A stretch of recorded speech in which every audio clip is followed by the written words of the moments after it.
ભારત વિકાસ પરિષદ કેશોદ દ્વારા ભારત માતા પૂજનનો કાર્યક્રમ રાખવામાં આવ્યો હતો। કેશોદમાં ભારત વિકાસ પરિષદ દ્વારા પણ ગણતંત્ર દિવસની ઉત્સાહભેર ઉજવણી કરવામાં આવી હતી। કેશોદના તાલુકા પંચાયત સામે ભારત વિકાસ પરિષદ દ્વારા ભારત માતાની વિશાળ છબી મૂકવામાં આવી હતી। ગણતંત્રની શરૂઆત સંસ્થાની પરંપરા મુજબ રાષ્ટ્રગીત અને વંદે માતરમ દ્વારા કરવામાં આવી હતી।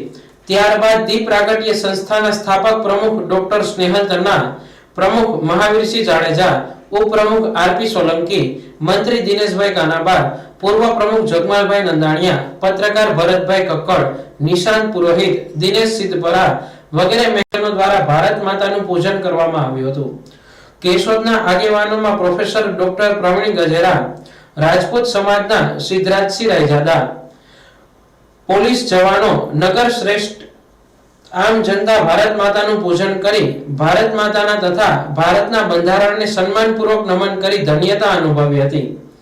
આ કાર્યક્રમના સંયોજક તરીકે જયેન્દ્રભાઈ ઉનડકટ, રસિકભાઈ સાવલિયા, પરેશ ત્રિવેદી, વિજય મહેતા, હિરેન ચાવડા, અશ્વિન સાવલપરા વગેરે દ્વારા કાર્યક્રમનું આયોજન કરવામાં આવ્યું હતું।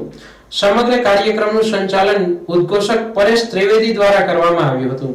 અંતમાં ભારત માતાના પૂજન અને તિરંગાને સલામી આપવા પધારેલા દરેકનો આભાર ભારત વિકાસ પરિષદના પ્રમુખ મહાવીરસિંહ જાડેજા દ્વારા કરવામાં આવ્યો હતો। જયેન્દ્ર ઉનડકટ આજે 76માં પ્રજાસત્તાક દિન નિમિત્તે આઝાદ ક્લબ તાલુકા પંચાયત સામે વિજય ટ્રેડિંગ એજન્સી નીચે ભારત માતાનું પૂજનનું આયોજન ભારત વિકાસ પરિષદ દ્વારા કરવામાં આવેલું છે। 1947 એટલે કે 15 ઓગસ્ટના આપણે આઝાદ થયા અને 26 જાન્યુઆરી 1950 દિવસે આપણું રાષ્ટ્રનું બંધારણ અમલમાં આવ્યું। આ રાષ્ટ્રના બંધારણમાં ઘણા લોકોએ ભાગ લીધેલો છે। આજે ભારત માતા પૂજનની અંદર શહેરી કેશોદ તાલુકાના શહેરીજનોએ તેમજ ગ્રામજનોએ આતુરતાપૂર્વક ભાગ લીધેલો છે। આ પૂજનમાં ઘણા લોકોએ આમાં સહયોગ આપેલો છે।